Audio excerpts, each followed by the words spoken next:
Hey guys, welcome back to WP Event Manager. In this series, we are talking about our contact organizer add-on.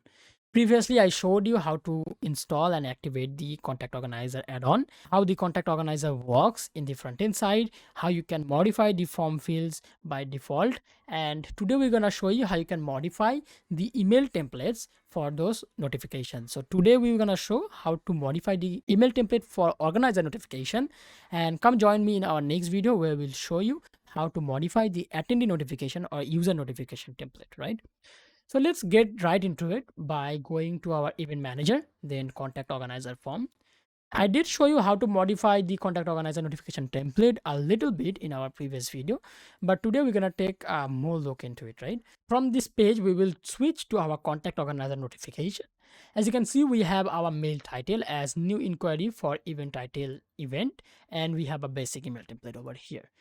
It's not limited to just text. You can use your HTML tags in these mail templates as well to make them look more appealing to your users. You can use your own branding. You can include your logos and stuff or company name.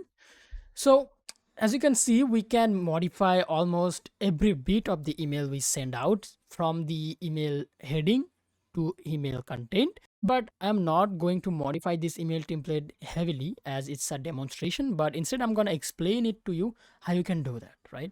So it's simple. You can type in whatever email heading or email title you want over here. You can use dynamic properties as well. So all the available dynamic properties are available in this site, will be listed on the right hand side in this sidebar. As you can see, let's start from the top. We have contact person name. So for this, let me open the front end side and go towards our form that sends the query to our organizer. So let's open an event. So contact person name, right? So this input field, and this input field's value can be fetched using this shortcode over here, right? And then we have our contact person email. So that's this input field over here. And in our previous video, we created this contact person mobile number as a custom field. And I'm coming back to that more later on. Then we have our contact person message. So that's this one over here. And then we have our user ID. So this one is user ID of the attendee who is logged into the website and sending query or mail to the organizer, right? So metadata, this will include or list out all the custom fields you will have in your contact organizer form in a list. So you don't have to go and type out all the custom shortcode for your custom input fields. So that does the job automatically for you. And then we have our event ID, obviously the ID for the event, and the event title. So you will see the event title is being used in the heading section over here. So that fetches the event title the user is contacting about. Then we have our event dashboard URL. So this can be useful to direct our organizer towards the event dashboard URL directly from their inbox. Then we have our event URLs. This will print out the URL for the event itself. So that's a permalink for the event. So if we contacted the organizer about this event over here, that will print out this URL on the mail, right? Then we have our organizer name. So that's the name for our organizer who is organizing the event, and our organizer email. Then we have our event post meta. So this shortcode over here takes a key parameter. So that will print out that specific field on the mail, right? So event post meta, you will find an example over here as well.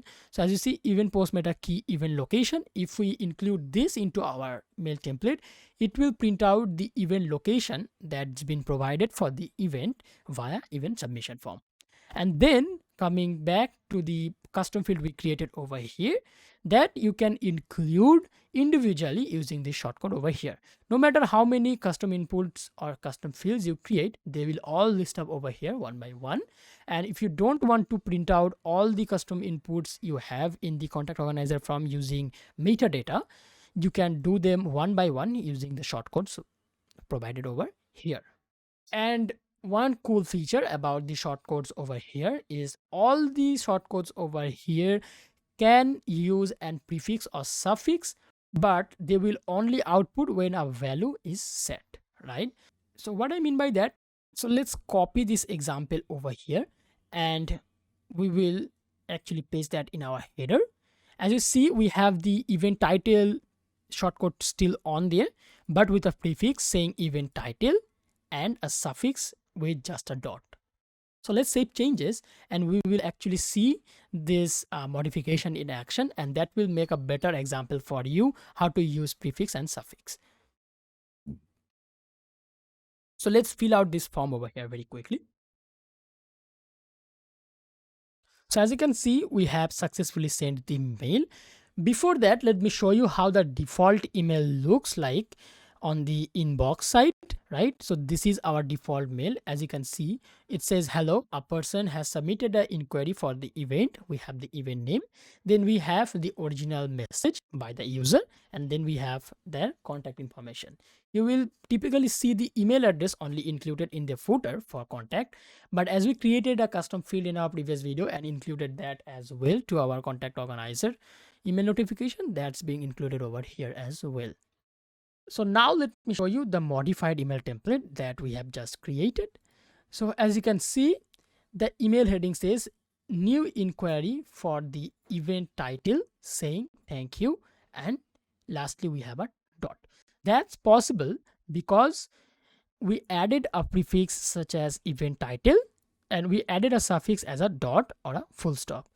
You can basically use the prefix and suffix with all the tags over here, and feel free to use this email template and modify it as you like, and let us know in the comment as well, or like what creative email template you came up with. We will be thrilled to see them as well, right? So that's how you modify the contact organizer notification template using WordPress backend for our contact organizer add-on. Come join me in our next video where I'll explain the contact attendee notification email template. Until then, I'm saying goodbye. Thanks for watching, and I'll catch you in the next one.